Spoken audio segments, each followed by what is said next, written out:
Hi, this is Vaughan Smith again. Just wanted a quick update. I'm showing you how to recycle and process clay. If you're going to run a studio, you need to use up all of your scraps, basically. And you have to either decide to throw away money, which is, we pay about $40 a box of clay up here in Nova Scotia. So basically, it's a lot of money to throw just on the hillside somewhere. A lot of my potter friends do that because it comes from the ground, so they just throw it back outside. I've made it 40 years now being self-employed, over 40 years as a potter, and I think I've watched, as my grandfather said, if you take care of the pennies, the pounds will take care of themselves. So this is about 300-400 pounds of clay, and there's another pile on the original slab where I got it from too.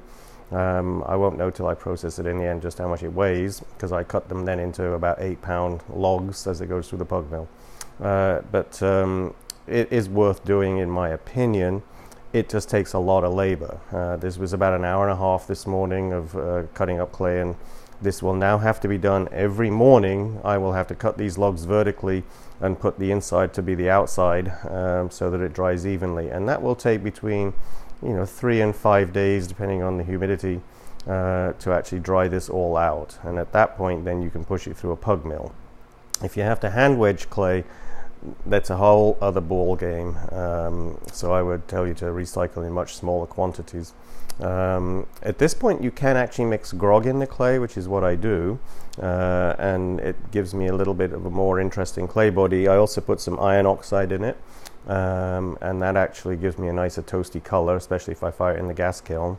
But it definitely has a bit of a tooth to it after I've processed it. So the bottom line is it's a decision as a studio. If you're making lots of money from your pots and you can waste money, then just throw away the clay. If you want to, just carefully put it somewhere in your backyard. It is clay, so as long as you don't contaminate it, and that's another issue, because I do all my sink recycling into my clay buckets as well, and we try to avoid putting anything with glaze into the sink, but it does get there sometimes, and so that's another reason why I don't throw my clay away, because I know that it might be contaminated with some cobalt or copper, and so it's better to actually recycle it. If you've got septic, well, I wouldn't use it as a septic, but if you've got a regular town water, you probably are just throwing your stuff right down the drain. But environmentally, I think it's not good to do any of that stuff. We try to recycle everything here. My building is on the water, and so I don't have a septic because of that reason, and it's encouraged me to devise these recycling processes, which and they work great.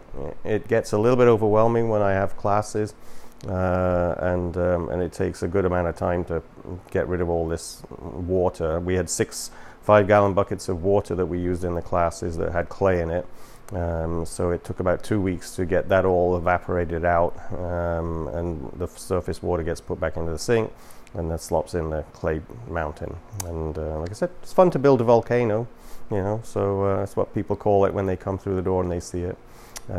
If you have any questions, post them, and I will post videos updating this throughout the week, because I want to show you completely how to recycle clay. One thing I didn't mention is I use concrete boards to recycle my clay on. It absorbs moisture, but it doesn't break down like sheetrock or plaster of Paris. So I've never had pots exploding because of it, and the concrete board is 8 years old in that area where I do it.